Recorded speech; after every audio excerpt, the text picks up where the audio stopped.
Go ahead, Justin. Hey guys, it's Ryan 1988. It's Doug. Or Doug Landa. And then our buddy Lance. Say hi, Lance. Hello. We just got out of seeing a 11:30 showing on Thursday night of the new horror movie flick from James Wan, The Conjuring. And real quickly, I'll give a little quick plot summary of this movie. Nothing to spoil.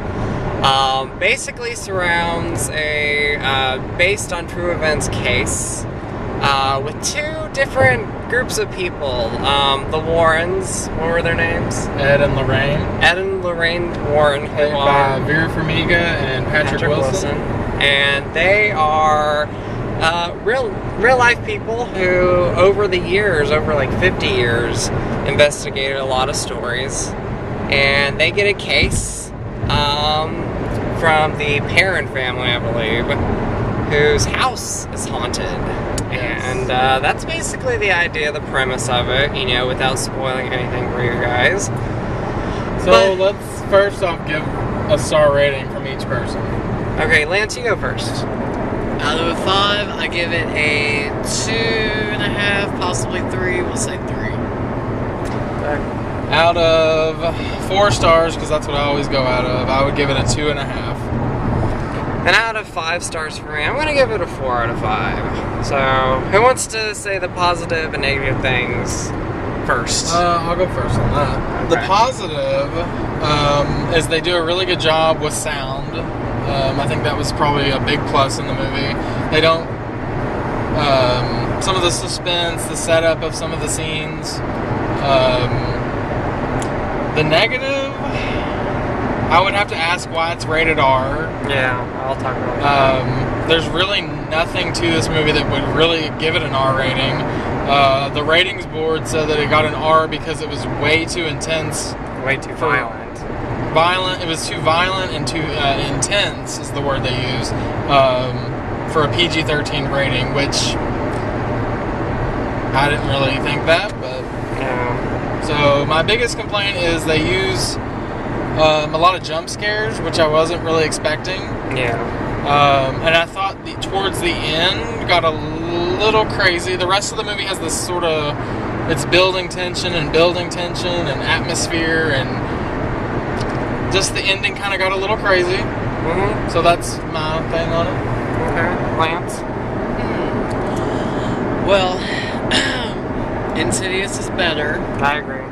However, the director James Wan, who I think is one of today's horror's best directors, I have to say, is very good. I think he deserved a slightly better script. Yes, I agree with that. I think that's definitely my problem with this movie. However, it is really well acted. It's a perfect horror movie. You got the creaky old house, you got the fog, you got the darkness to it. Just lighting. It's just really creepy, eerie. Has that feeling. Really cool. But definitely should not be rated R. I don't see why. Insidious is way more intense I agree. than this film. However, it is a good movie. Definitely check it out, but it's definitely flawed. There's a few laughable scenes in the movie, I think, but still, in all, it's a good movie. A good horror film. And I would say, I meant to add, I would say see it in a theater. Mm-hmm. It's definitely probably one to see in a theater. Yeah. But I don't know, I kind of went into it with really low expectations, and You liked it, though. yeah. Okay. I don't know if it's like with Insidious though, I don't own that, and I don't know if I would own this. I think I'd own this one. I would own it. Okay, I'm going to start with the negative first. And like Lance and Doug said, the R rating situation, I really, really don't see how this movie is rated R at all. I mean, there's some chilling moments. I mean, there was moments where I jumped. Some of them were jump scares. Like I said, there were chilling moments, but like Lance mentioned, I found Insidious to be a lot more intense. I mean, I've seen that movie about 4 times, and it still really creeps me out. So the R rating, it could have been PG-13. I just don't really see that. Maybe they did that as some type of publicity. You know, oh, it's an R-rated horror movie, it's something new. We're finally getting an R-rated movie. Yeah, so I would have made this PG-13 if it was my movie. Or if I was going to rate it. Trying to think what else. I mean, I would say that's probably my biggest complaint. I loved Vera and Patrick in this movie. Vera Farmiga, is that how you pronounce her name? Yes. Loved her and Yeah, Patrick. they all, like, the acting in the movie is really good. Lily Taylor does a good job. Yeah. Patrick's a good job. Yeah. Vera Farmiga does a good job. Even the kids, for the most part, when they're on screen, they're doing a good job. Yeah. I mean, the acting was great. The directing was great. The visuals, the setting, the house. There was a lot of really good moments in this film, but I don't think it was as scary, and I don't think it should have been R. What else do I want to mention? Oh, and the title of the title sequence in this movie is awesome. I really enjoyed that old school 70s style, and I will mention it really does feel like you're watching an old school 70s horror movie. It kind of had a Texas Chainsaw thing where the words would scroll up and then the title appeared. Yeah. I mean, that I thought was awesome. So, like I said, I'm giving it a 4 out of 5.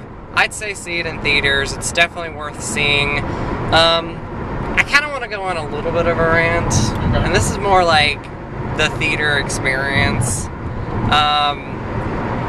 For me, when I go see a horror movie, I know people are going to be scared, and I know people are going to jump, but there's like a limit. When you are being loud and people can hear you, Behind us, and it's annoying. If it's annoying, that's when I have a problem. Yeah, we had a whole family, and there was probably like 3 and 4-year-olds sitting behind us that were like, they kept talking, and they were like, "Oh, I'm scared! Oh my God, I'm terrified!" And it's like, I'm not a parent yet, but if my kid was freaking out during a movie, who should never have seen the movie in the first place, I would have taken the kid out of the theater. But again, the movie, I'm going to give it a 4 out of 5. Any last words? Just, I give it a 2.5 out of 4. Okay. 3 out of 5. Okay, and definitely go see The Conjuring. So it opens this weekend, and we will see you guys later. Talk to y'all later. Goodbye.